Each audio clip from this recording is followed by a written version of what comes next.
안녕하세요. 인생의 오후에 찍는 쉼표, 오후 쉼표입니다. 오늘도 함께 해주셔서 진심으로 감사드립니다. 지난주에는 관계의 거리에 대해 이야기를 나눴습니다. 여러분께 어떤 울림이 있으셨는지 궁금합니다. 오늘은 세 번째 시간입니다. 오늘은 말에 대해 이야기하려 합니다. 우리는 평생 말을 해왔습니다. 60년, 70년, 어쩌면 그 이상을 살아오며 수많은 말을 했습니다. 때로는 따뜻한 말로 누군가를 위로했고, 때로는 무심한 말로 누군가에게 상처를 주기도 했습니다. 나이가 들수록 말의 무게를 느낍니다. 젊었을 때는 몰랐던 말의 힘을, 한마디 말이 사람을 살리기도 하고 한마디 말이 관계를 깨뜨리기도 한다는 것을, 오늘은 공자와 탈무드의 지혜를 빌려 말의 품격에 대해 함께 생각해 보겠습니다. 편안한 자세로 앉으셔서 차 한 잔과 함께 들어주세요. 오늘도 서두르지 않겠습니다. 우리에게는 충분한 시간이 있습니다. 공자는 이렇게 말했습니다. 말을 듣고 그 사람을 안다. 짧지만 깊은 말입니다. 말을 들으면 그 사람을 알 수 있다는 것. 무슨 뜻일까요? 그것은 말이 곧 그 사람의 내면을 드러낸다는 뜻입니다. 아무리 겉모습을 꾸며도 말을 하는 순간 그 사람의 진짜 모습이 드러납니다. 어떤 말을 하는가? 어떤 단어를 선택하는가? 어떤 톤으로 말하는가? 이 모든 것이 그 사람의 내면을 보여줍니다. 생각해 보세요. 평생을 함께 살아온 배우자의 말투를 들으면 그 사람의 기분을 알 수 있지 않습니까? 응이라는 짧은 대답 하나만으로도 지금 기분이 좋은지 나쁜지, 무언가 걱정거리가 있는지 없는지를 알 수 있습니다. 말은 거짓말을 하지 않습니다. 입으로는 괜찮아라고 해도 목소리의 떨림이나 말의 속도, 단어의 선택이 진실을 말해줍니다. 그래서 공자는 말을 중요하게 여겼습니다. 군자의 조건으로 말을 신중히 할 것을 강조했습니다. 왜냐하면 말이 곧 그 사람의 인격이기 때문입니다. 탈무드에도 비슷한 가르침이 있습니다. 말은 은이요, 침묵은 금이다. 이 유명한 격언을 우리는 보통 말하지 않는 것이 더 좋다는 뜻으로만 이해합니다. 하지만 원래 뜻은 조금 다릅니다. 은도 귀한 것입니다. 말도 귀한 것입니다. 하지만 금은 더 귀합니다. 침묵은 더 귀합니다. 그렇다고 해서 은이 가치 없는 것은 아닙니다. 말도 마찬가지입니다. 말을 하지 말라는 뜻이 아닙니다. 말도 귀하지만 때로는 침묵이 더 귀하다는 뜻입니다. 말해야 할 때와 침묵해야 할 때를 알라는 가르침입니다. 그런데 많은 사람들이 특히 나이가 들면서 이것을 거꾸로 이해합니다. 나는 나이가 많으니까 무슨 말을 해도 돼. 내가 경험이 많으니까. 내 말이 맞아. 젊은 사람들이 뭘 알겠어. 내가 가르쳐줘야지. 하지만 이것은 말의 품격을 모르는 것입니다. 나이가 들수록, 경험이 많을수록 오히려 말을 더욱 신중히 해야 합니다. 왜냐하면 나이 든 사람의 말은 더 큰 영향을 미치기 때문입니다. 젊은 사람이 하는 말은 가볍게 넘어갈 수 있습니다.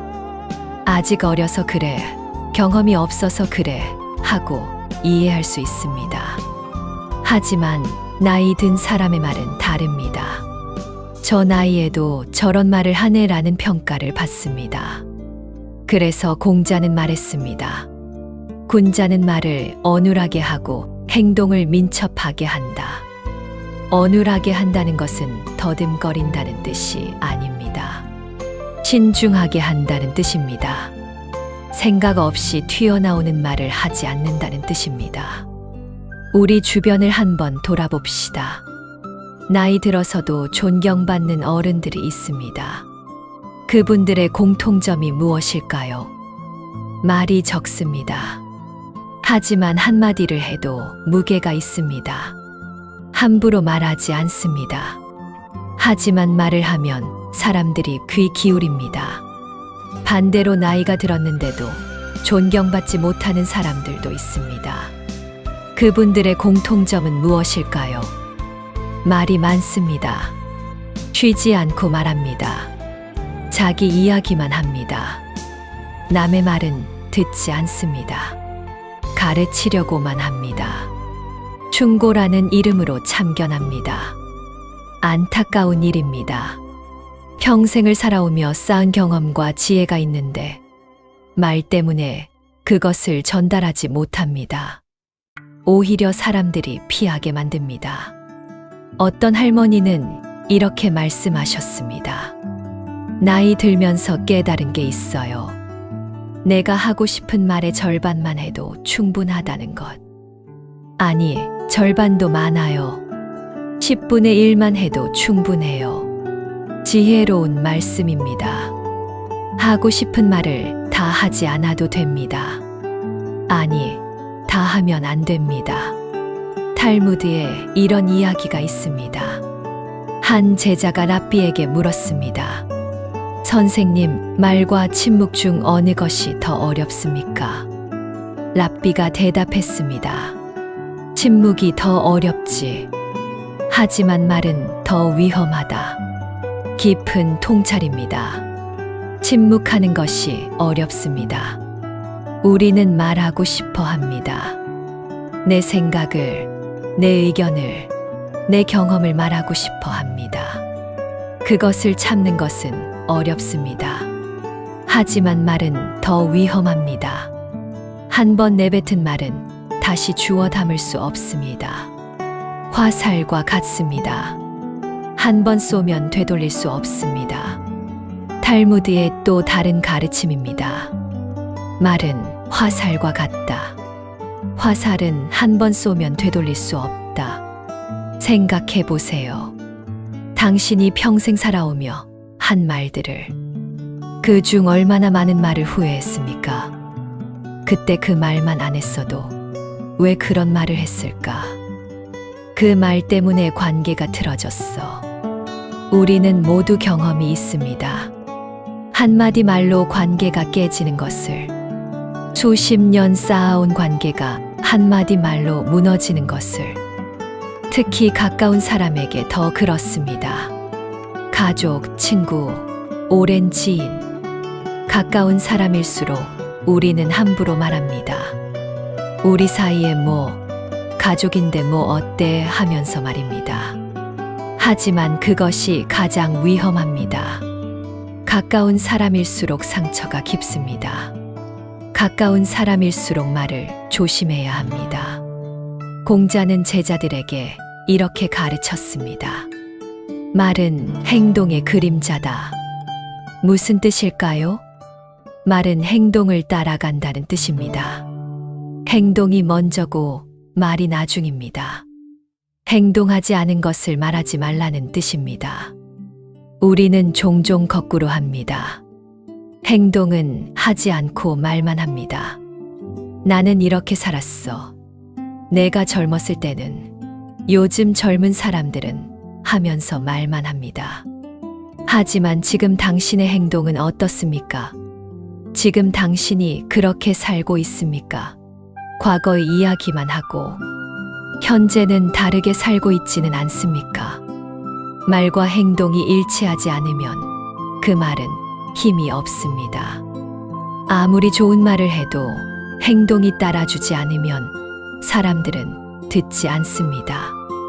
어떤 할아버지는 이렇게 말씀하셨습니다.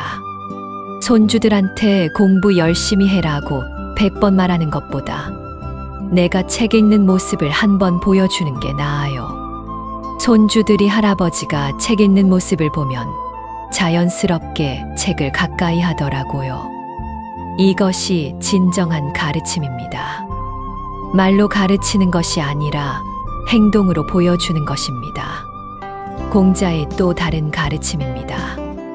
군자는 말로써 사람을 들어올리고 소인은 말로써 사람을 깎아내린다. 말로 사람을 들어올린다. 아름다운 표현입니다.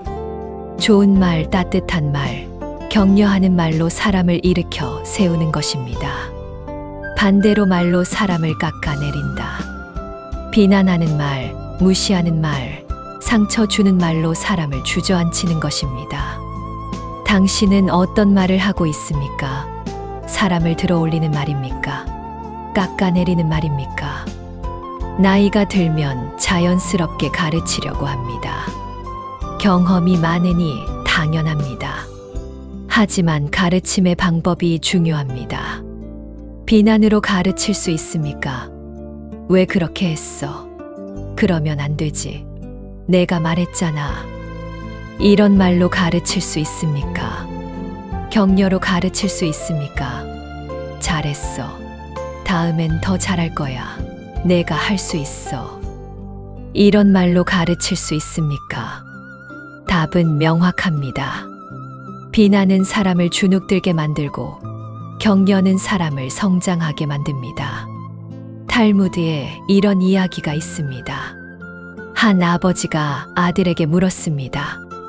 내가 말 한마디로 사람을 죽일 수 있다는 것을 아느냐? 아들이 놀라며 물었습니다. 말로 어떻게 사람을 죽입니까? 아버지가 대답했습니다. 사람의 마음을 죽일 수 있다. 그것이 사람을 죽이는 것보다 더 나쁠 수 있다. 깊은 말입니다. 말로 사람의 육체를 죽일 수는 없습니다. 하지만 말로 사람의 마음을 죽일 수 있습니다. 희망을 꺾을 수 있습니다. 자존감을 무너뜨릴 수 있습니다. 생각해 보세요. 당신이 받은 상처 중 가장 깊은 상처는 무엇입니까? 아마도 누군가의 말일 것입니다. 육체적 상처는 아물지만 말의 상처는 평생 남습니다. 너는 안 돼. 넌 그것도 못해. 너는 왜 그 모양이야. 이런 말들이 사람의 마음에 평생 남아서 그 사람을 괴롭힙니다. 반대로 생각해 봅시다. 당신에게 힘이 되었던 말은 무엇입니까? 너는 할 수 있어. 난 너를 믿어. 잘했어. 이런 말들이 당신을 일으켜 세웠을 것입니다. 우리는 선택할 수 있습니다. 어떤 말을 할 것인가를. 사람을 죽이는 말을 할 것인가, 사람을 살리는 말을 할 것인가를. 공자의 제자 중에 자공이라는 사람이 있었습니다. 그가 스승에게 물었습니다. 평생 지켜야 할 한마디 말이 있습니까? 공자가 대답했습니다. 서이다. 자기가 원하지 않는 것을 남에게 베풀지 말라. 이것을 우리는 황금률이라고 부릅니다. 내가 듣기 싫은 말을 남에게 하지 말라. 내가 받고 싶지 않은 대우를 남에게 하지 말라. 간단하지만 어렵습니다. 왜냐하면 우리는 종종 이것을 잊어버리기 때문입니다. 내가 듣기 싫은 말을 남에게 합니다. 내가 받기 싫은 비난을 남에게 합니다. 특히 가까운 사람에게 더 그렇습니다. 배우자에게, 자녀에게, 친구에게. 너는 왜 그래? 넌 항상 그 모양이야. 너 때문에 내가 힘들어. 당신이 이런 말을 듣는다면 어떨까요? 기분이 좋을까요? 당연히 아닙니다. 그렇다면 왜 남에게 그런 말을 합니까? 탈무드에 이런 가르침이 있습니다. 현명한 사람은 말할 때를 알고 더 현명한 사람은 침묵할 때를 안다. 말할 때를 아는 것도 지혜입니다. 하지만 침묵할 때를 아는 것은 더 큰 지혜입니다. 생각해 보세요. 누군가 화가 났을 때 당신이 아무리 좋은 말을 해도 소용없습니다. 오히려 역효과만 납니다. 지금 그런 말이 들어와. 당신은 몰라. 그럴 때는 침묵이 답입니다. 기다리는 것입니다. 상대방의 마음이 진정될 때까지. 또 생각해 보세요. 누군가 깊은 슬픔에 빠져 있을 때 당신의 위로의 말이 얼마나 도움이 될까요? 괜찮아질 거야. 시간이 지나면 나아져. 이런 말들이 위로가 될까요? 때로는 침묵이 더 큰 위로입니다. 곁에 있어주는 것, 손을 잡아주는 것, 아무 말 없이 함께 있어주는 것. 공자는 말했습니다. 말을 하지 않아야 할 때 말하는 것을 조급하다 하고, 말해야 할 때 말하지 않는 것을 숨긴다 한다. 말해야 할 때와 침묵해야 할 때가 있습니다. 이것을 구분하는 것이 지혜입니다. 그런데 많은 사람들이 특히 나이가 들면서 이것을 거꾸로 합니다. 말하지 말아야 할 때 말하고 말해야 할 때 침묵합니다. 예를 들어봅시다. 젊은 부부가 싸우고 있습니다. 시어머니가 봅니다. 그래서 개입합니다. 며느리, 그렇게 하는 게 아니야. 아들, 내가 참아야지. 이것은 말하지 말아야 할 때 말하는 것입니다. 부부의 문제는 부부가 해결해야 합니다. 시어머니가 개입하면 더 복잡해집니다. 반대로 자녀가 진심으로 고민을 이야기할 때는 어떻습니까? 엄마, 나 요즘 힘들어. 이럴 때 그까짓 거 가지고 힘들어. 나는 더 힘들었어. 하고 넘어갑니다. 이것은 말해야 할 때 침묵하는 것입니다. 아니, 침묵도 아니고 엉뚱한 말을 하는 것입니다. 이럴 때는 들어줘야 합니다. 그래, 많이 힘들었구나. 얘기해봐. 이렇게 말해야 합니다. 탈무드에 이런 이야기가 있습니다. 한 제자가 랍비에게 물었습니다. 선생님, 제 친구가 저에게 상처를 주었습니다. 뭐라고 말해야 할까요? 랍비가 물었습니다. 내가 말하면 관계가 나아질 것 같으냐? 제자가 대답했습니다. 모르겠습니다. 랍비가 말했습니다. 그렇다면 침묵하라. 확실하지 않을 때는 침묵이 답이다. 지혜로운 가르침입니다. 확실하지 않을 때는 말하지 마세요. 내 말이 상황을 나아지게 할지 확신이 없다면 침묵하세요. 우리는 종종 뭐라도 말해야 한다고 생각합니다.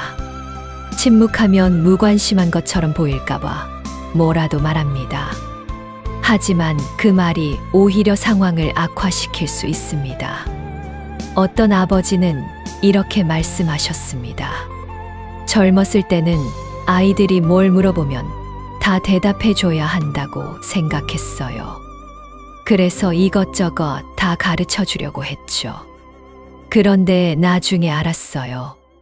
아이들은 대답을 원하는 게 아니라 그냥 들어주기를 원한다는 것을요.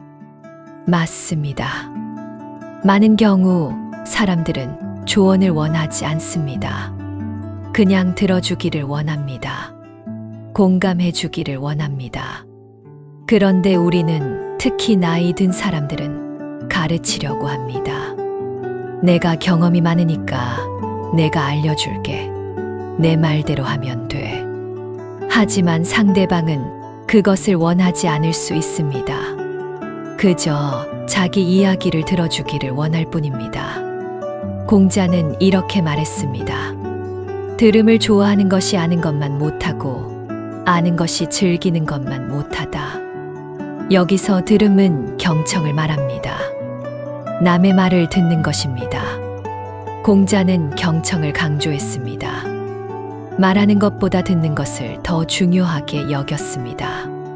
생각해 보세요. 당신은 하루에 얼마나 듣습니까? 그리고 얼마나 말합니까? 많은 사람들이 특히 나이가 들면서 듣기보다 말하기를 더 많이 합니다. 상대방의 말이 끝나기도 전에 자기 이야기를 시작합니다. 상대방의 이야기를 듣다가도 그거 나도 있어 하면서 자기 이야기로 넘어갑니다. 하지만 진정한 대화는 듣기에서 시작됩니다. 상대방의 말을 진심으로 들을 때 비로소 의미 있는 대화가 시작됩니다. 탈무드의 가르침입니다. 하나님이 사람에게 귀를 2개, 입을 하나 주신 이유는 말하기보다 듣기를 2배로 하라는 뜻이다. 유명한 말입니다. 하지만 실천하기는 어렵습니다. 우리는 듣기보다 말하기를 더 좋아합니다. 왜냐하면 말하는 것이 더 쉽기 때문입니다. 듣기는 어렵습니다. 진정으로 듣기는 더 어렵습니다. 상대방의 말에 집중하고 이해하려고 노력하고 공감하려고 애쓰는 것은 쉽지 않습니다. 그래서 많은 사람들이 듣는 척만 합니다. 귀로는 들으면서 머리로는 다른 생각을 합니다. 내가 뭐라고 대답하지? 내 경험과 비교하면. 하지만 이것은 진정한 경청이 아닙니다. 진정한 경청은 상대방에게 온전히 집중하는 것입니다. 어떤 할머니는 이렇게 말씀하셨습니다. 손주가 학교 이야기를 할 때 예전에는 듣는 척 하면서 다른 생각을 했어요. 저녁은 뭘 해야 하나? 빨래는 다 됐나? 이런 생각들. 그런데 요즘은 정말로 들으려고 노력해요. 손주의 표정도 보고 목소리의 변화도 느끼려고요. 그랬더니 신기하게도 손주가 저한테 더 많은 이야기를 하더라고요. 진정한 경청의 힘입니다. 당신이 진심으로 들어주면 상대방은 더 많은 이야기를 합니다. 마음을 엽니다. 신뢰합니다. 공자의 또 다른 가르침입니다. 말을 살펴서 얼굴빛을 살핀다. 무슨 뜻일까요? 상대방의 말만 듣지 말고 표정도 보라는 뜻입니다. 말과 표정이 일치하는지 보라는 것입니다. 사람들은 종종 말과 다른 표정을 짓습니다. 괜찮아 라고 말하지만 표정은 괜찮지 않습니다. 문제 없어 라고 말하지만 목소리가 떨립니다. 이럴 때 진정으로 듣는 사람은 알아챕니다. 말은 그렇게 하지만 뭔가 있구나. 그래서 더 깊이 물어봅니다. 정말 괜찮아? 무슨 일 있어? 하지만 제대로 듣지 않는 사람은 그냥 넘어갑니다. 괜찮다니까 괜찮은 거지 뭐. 60년, 70년을 살아오면서 우리는 수많은 대화를 했습니다. 하지만 그중 진정한 대화는 얼마나 될까요? 진심으로 들어주고 진심으로 말한 대화는 얼마나 될까요? 대부분의 대화는 형식적입니다. 잘 지내? 응, 잘 지내. 이게 전부입니다. 서로의 마음을 나누지 않습니다. 나이가 들수록 이런 형식적인 대화가 늘어납니다. 왜냐하면 깊은 대화는 에너지가 필요하기 때문입니다. 피곤합니다. 그래서 그냥 형식적으로 넘어갑니다. 하지만 진정한 관계는 깊은 대화에서 나옵니다. 형식적인 대화 100번보다 진심 어린 대화 1번이 낫습니다. 탈무드에 이런 이야기가 있습니다. 한 랍비가 제자들에게 물었습니다. 세상에서 가장 강한 것이 무엇이냐? 한 제자가 대답했습니다. 사자입니다. 다른 제자가 말했습니다. 바위입니다. 또 다른 제자가 말했습니다. 철입니다. 랍비가 고개를 저으며 말했습니다. 아니다. 혀가 가장 강하다. 혀는 뼈를 부러뜨릴 수 있다. 깊은 가르침입니다. 말의 힘이 얼마나 강한지를 보여줍니다. 말은 사람을 세우기도 하고 부수기도 합니다. 그렇다면 어떻게 해야 품격 있는 말을 할 수 있을까요? 첫째, 말하기 전에 생각하는 것입니다. 공자는 이렇게 말했습니다. 3번 생각한 뒤에 행동하라. 말도 마찬가지입니다. 말하기 전에 생각하세요. 이 말이 상대방에게 어떤 영향을 줄까? 이 말이 정말 필요한가? 이 말을 하지 않으면 안 될까? 대부분의 경우 3번 생각하면 말하지 않게 됩니다. 왜냐하면 생각해보니 굳이 할 필요가 없는 말이기 때문입니다. 탈무드의 가르침입니다.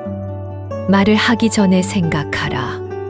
한 번 나간 말은 1000마리의 말로도 돌이킬 수 없다. 한 번 내뱉은 말은 되돌릴 수 없습니다. 미안해, 그 말은 취소할게 해도 소용없습니다. 이미 상대방의 귓속으로, 마음속으로 들어갔습니다. 그래서 말하기 전에 생각해야 합니다. 이것이 첫 번째입니다. 둘째, 부드럽게 말하는 것입니다. 공자의 제자 안회는 이렇게 말했습니다. 부드러운 말은 뼈를 꺾을 수 있다. 부드러운 말의 힘입니다. 강한 말로는 사람을 꺾을 수 없습니다. 오히려 저항만 불러일으킵니다. 하지만 부드러운 말은 사람의 마음을 움직입니다. 생각해 보세요. 누군가 당신에게 강하게 말할 때와 부드럽게 말할 때 어느 쪽이 더 마음에 와닿습니까? 당신 왜 그래? 그렇게 하면 안 되지. 여보, 미안한데 이렇게 하면 어떨까요? 같은 내용이라도 어떻게 말하느냐에 따라 전혀 다릅니다. 특히 나이가 들수록 부드럽게 말하기가 어려워집니다. 왜냐하면 내가 맞는데 왜 굽히고 들어가야 해? 라는 생각이 들기 때문입니다. 하지만 품격 있는 사람은 굽힙니다. 아니, 굽히는 것이 아닙니다. 부드럽게 말하는 것입니다. 왜냐하면 목적이 승리가 아니라 소통이기 때문입니다. 어떤 할아버지는 이렇게 말씀하셨습니다. 젊었을 때는 말싸움에서 이기는 게 중요했어요. 내가 옳다는 것을 증명하고 싶었죠. 그런데 나이 들어서 깨달았어요. 말싸움에서 이기면 뭐합니까? 관계만 나빠지는데. 이제는 부드럽게 말하려고 노력해요. 그게 더 어른스러운 거더라고요. 맞습니다. 진정한 어른은 부드럽게 말합니다. 강하게 말할 필요가 없습니다. 왜냐하면 이미 충분히 강하기 때문입니다. 셋째, 칭찬하는 것입니다. 탈무드에 이런 가르침이 있습니다. 사람의 선한 점을 찾아 말하라. 그러면 그 사람은 더 선해진다. 칭찬의 힘입니다. 사람은 칭찬받은 대로 됩니다. 당신은 친절해요 라고 칭찬받으면 더 친절해지려고 노력합니다. 당신은 성실해요 라고 칭찬받으면 더 성실해지려고 합니다. 반대로 비난받으면 어떻게 될까요? 너는 항상 게을러. 너는 맨날 그 모양이야. 이런 말을 들으면 정말로 그렇게 됩니다. 왜냐하면 어차피 나는 그런 사람이야 라고 포기하기 때문입니다. 공자는 제자들을 가르칠 때 항상 장점을 먼저 말했습니다. 자로는 용감하다. 안회는 어질다. 자공은 말을 잘한다. 이렇게 장점을 인정해 주었습니다. 그러면 제자들은 그 장점을 더 발전시켰습니다. 동시에 단점은 스스로 보완하려고 노력했습니다. 하지만 많은 사람들이, 특히 나이 든 사람들이 거꾸로 합니다. 단점만 지적합니다. 너는 왜 이것도 못해? 저것도 제대로 못하네. 이렇게 하면 상대방은 자신감을 잃습니다. 그리고 더 못하게 됩니다. 어떤 어머니는 이렇게 말씀하셨습니다. 손주를 키우면서 깨달았어요.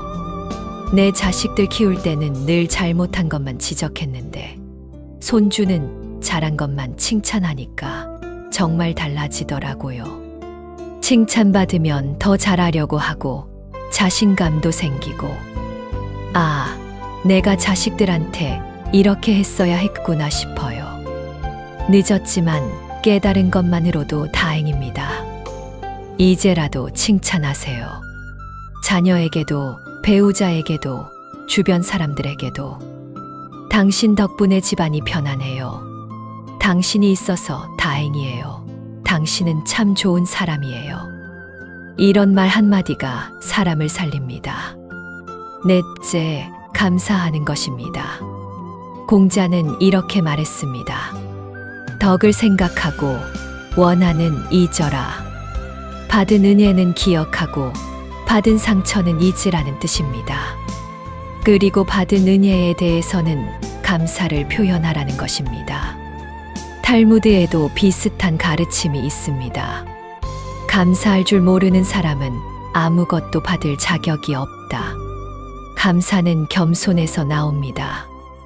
내가 이것을 받을 자격이 있어서가 아니라 당신이 베풀어줘서 받았습니다.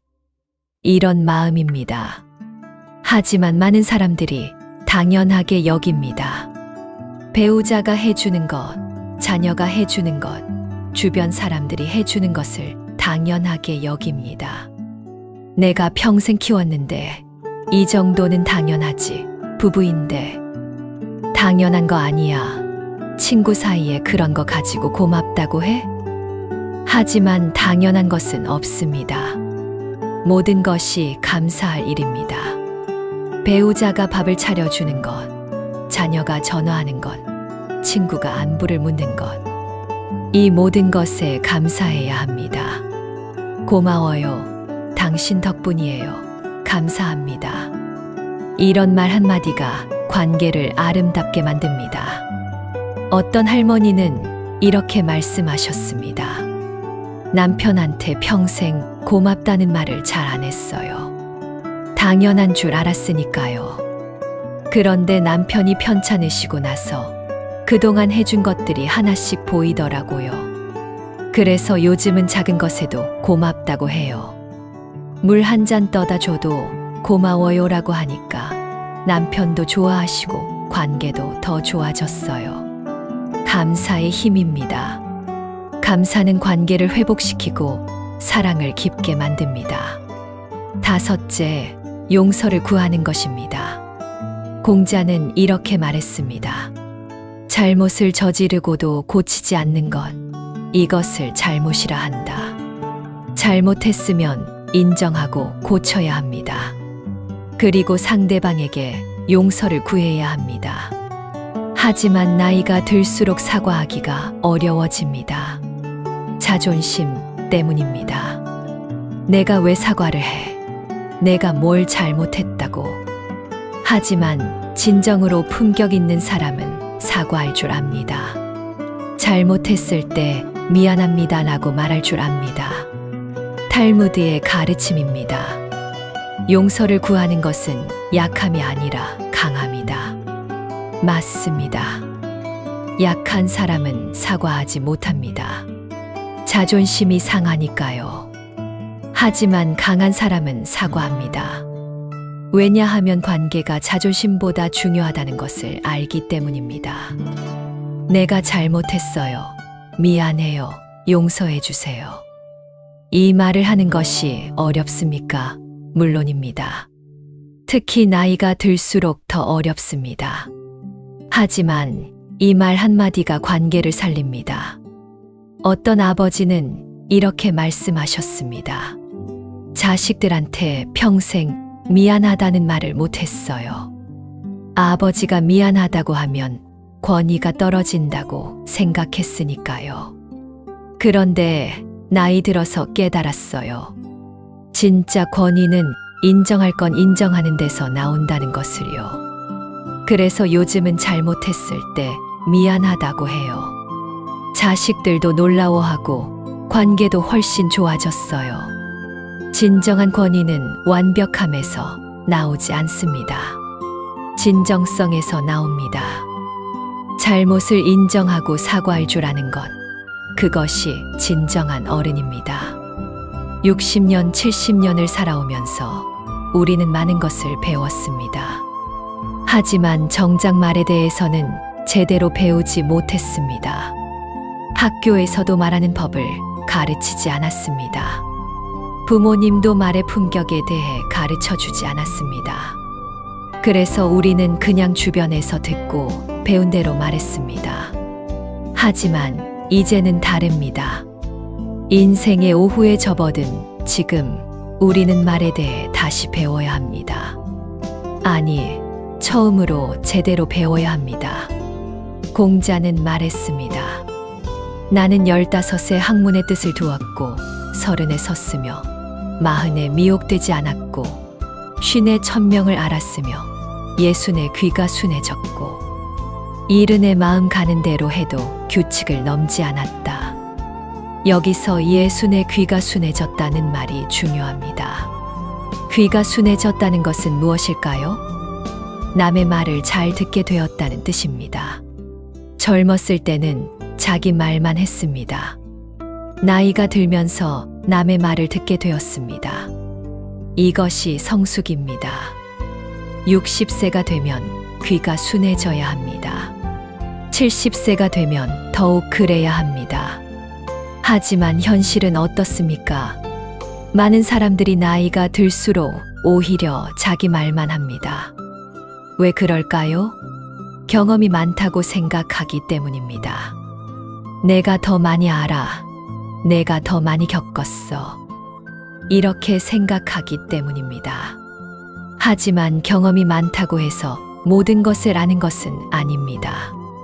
세상은 변했습니다. 젊은 사람들이 사는 세상은 우리가 젊었을 때와 다릅니다. 그래서 들어야 합니다.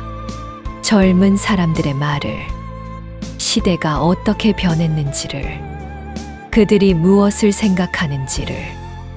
탈무드에 이런 이야기가 있습니다. 한 젊은이가 노인에게 물었습니다. 어르신, 어떻게 하면 지혜로워질 수 있습니까? 노인이 대답했습니다. 젊은이의 말을 들어라. 그들이 미래를 안다. 깊은 말입니다. 우리는 과거를 압니다. 하지만 젊은이들은 미래를 압니다. 그래서 그들의 말을 들어야 합니다. 물론 우리의 경험도 중요합니다. 우리가 겪은 것, 우리가 배운 것도 가치가 있습니다.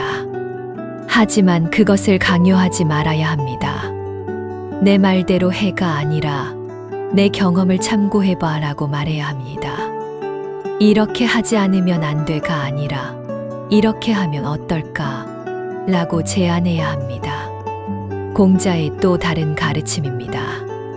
가르치되 강요하지 말라. 가르침과 강요는 다릅니다. 가르침은 상대방이 스스로 깨닫도록 돕는 것입니다. 강요는 내 생각을 따르라고 압박하는 것입니다. 우리는 종종 가르친다고 하면서 강요합니다. 내가 이렇게 말하는데 왜 안 들어? 내 말이 틀렸어. 내 말대로 하면 되는데. 하지만 이것은 가르침이 아닙니다. 강요입니다.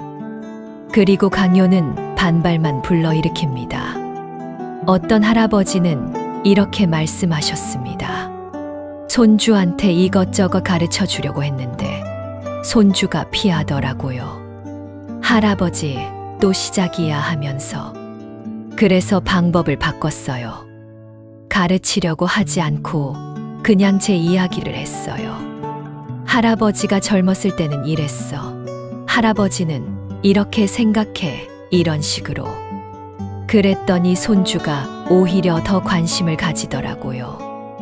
이것이 진정한 가르침입니다. 강요하지 않고 자신의 경험을 나누는 것입니다. 그러면 상대방이 스스로 배웁니다. 탈무드의 마지막 가르침입니다. 늙은이의 혀는 금이지만 어리석은 늙은이의 혀는 독이다. 나이 든 사람의 말은 귀합니다. 오랜 경험과 지혜가 담겨 있기 때문입니다. 하지만 어리석은 늙은이의 말은 독입니다. 경험은 많지만 배우지 못했기 때문입니다. 우리는 어떤 늙은이가 되고 싶습니까? 금 같은 말을 하는 늙은이입니까? 아니면 독 같은 말을 하는 늙은이입니까? 금 같은 말을 하려면 계속 배워야 합니다. 나이가 들어도 배움을 멈추지 않아야 합니다. 특히 말에 대해 배워야 합니다. 공자는 70이 넘어서도 배움을 멈추지 않았습니다. 그래서 70에 마음 가는 대로 해도 규칙을 넘지 않았다고 할 수 있었습니다. 마음 가는 대로 말해도 남에게 상처를 주지 않는 것, 자연스럽게 말해도 품격이 있는 것, 이것이 최고의 경지입니다. 우리도 그렇게 될 수 있습니다. 지금부터라도 배우면 됩니다. 말의 품격을 높이는 법을. 첫째, 하루에 한 번은 칭찬하세요. 배우자에게, 자녀에게, 만나는 사람들에게. 당신 좋네요. 잘했어요. 고마워요. 둘째, 하루에 한 번은 감사하세요. 받은 것에 대해, 주어진 것에 대해. 감사합니다. 덕분입니다. 고맙습니다. 셋째, 말하기 전에 한 번 더 생각하세요.